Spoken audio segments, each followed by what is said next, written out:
Good afternoon, Book Marketing Pro Academy. Once again, we are going to hope that the third time is indeed the charm for today's training. I apologize if you've had any issues trying to connect either to the live recording or if you were trying to catch the replay. The internet or YouTube does not seem to be my friend today, but we are going to persist. I am nothing if not persistent, much to probably my family's chagrin, but it works for us here. Today, we are really, in many ways, coming together to finish out our series on taking our next best marketing step now. We've spent a lot of time with training and encouragement that is pointing to that end. And starting in August, we will pivot into our new series, which will be all about the book launch.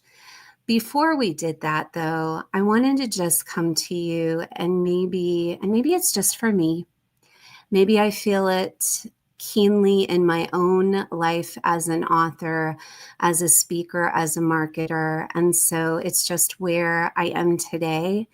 But I think it's also something that can be good for us no matter who we are, as we are doing and we are going about the business of checking off that to-do list, to anchor ourselves back into the reason why we started this in the first place.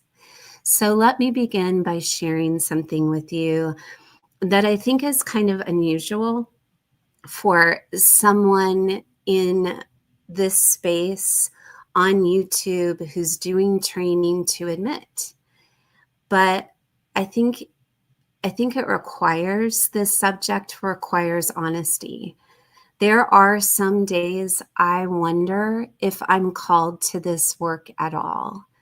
And that may surprise you as a writer, as a speaker, as a coach, as somebody who helps people find their voice. Even so, I still struggle some days, staring at that blank screen or even reading something online where I'm like, wow, that was well said, well spoken, well written. And it causes me to doubt and ask, did I hear you wrong, God? Did I make this up? Am I really called to this? Or am I just trying to convince myself that I am? So if you've ever asked that question, if you've ever faced that kind of doubt today, yesterday, or even in the days to come, this message is for you. Doubt rarely walks in the door and is like, ta-da, I'm here. You didn't know that you were going to hear me sing, and you're probably wishing that you hadn't. But doubt actually sneaks in on us through the cracks. It disguises itself as maybe logic or responsibility, or even in my case, false humility. A lot of times it can sound like you're not qualified, or someone already said this and said it better, so why should I even try? Or you're too late. That's already been done. You've missed your chance. Or it may even sound like the voice or the whisper I've heard of late. Your life is too messy to speak about hope or to speak about Jesus. And the problem is that as those things come across our path, we begin to believe that they are true. But here's the actual truth I want to offer you today. Doubt isn't always a sign that you have missed your calling.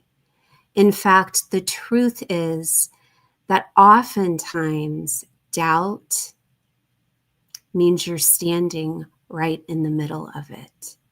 Because the enemy doesn't really deal with people who are spectators or who aren't in the game at all. He gets loud when we start moving towards obedience. Scripture points to this pattern beautifully. When Moses said, I can't speak, God said, okay, I'm going to give you the way, Aaron, and I'm also going to give you the words when that's not an option. Jeremiah said, I'm too young to do this. And God answered, you are worthy because I called you, not because of your age. You can do this. And Paul has my heart. He cried out, I can't. I need you to take this from me. I need you to take this thorn in my flesh. He said it once. He said it twice. He said it 3 times. And yet God's response was, my grace is sufficient. My power is made perfect in weakness. Do you see the thread? God rarely calls the most polished, and he doesn't wait for us to feel ready. He chooses the ordinary. He meets us in the gaps, and even more beautiful still, he walks forward with us. So if you are feeling unqualified, if you are feeling uncertain, if you are feeling undone, you are likely exactly where you are meant to be. Because this calling is not about confidence. It is about obedience. And it always has been. So remember that. Now, you may be asking yourself, well, what do I do?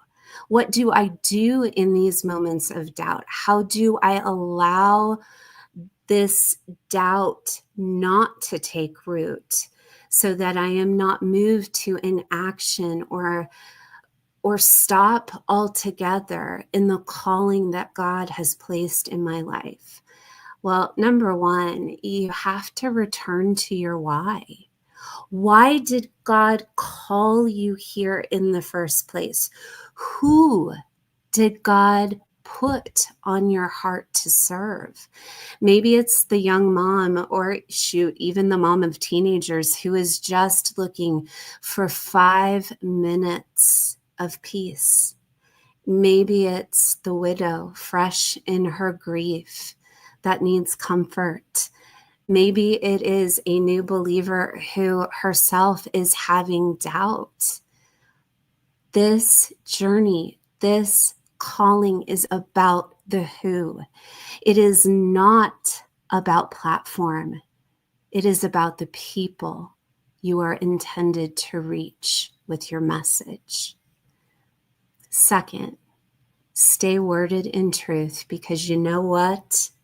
The world will tell us it's about Instagram followers or engagement or likes and shares and all of the things that the world says is important. But our calling, our true calling, and our true confidence grows from staying connected to the one who called us in the first place. And third, you've heard this before from me, take the next small step of obedience. Not big leap, not a grandiose gesture, just one faithful act, one paragraph, one prayer, one pitch. You don't have to feel brave to be faithful. Keep that in mind, my friends. Hold tight to that truth. And as I wrap this up, let me just speak these words over you today, maybe even just as a blessing. I want you to hear me deeply on this point. Even on the days that you doubt your calling, know that God does not doubt the one he gave it to. He hasn't changed his mind. He is not up in heaven wringing his hands or wondering, what have I done? He knows every bit of you, the good, the bad, the everything in between, but he still chose you. He chose you. So take a deep breath, pick up the pen, and say yes again to surrender, to the point of knowing deep in your soul that even with doubt, you can move forward in obedience. Just keep showing up. I hope you had a beautiful afternoon and continue. I guess it is afternoon. I hope you continue to have a beautiful afternoon and that you're able to dwell in the knowledge that he who called you is faithful. He knows who you are, and he has chosen to use you, weakness and all, to reach the people he so desperately loves. Take care, my friends, and I hope that this is indeed my last time to say goodbye today. Have a beautiful rest of your evening, and I'll see you the next time.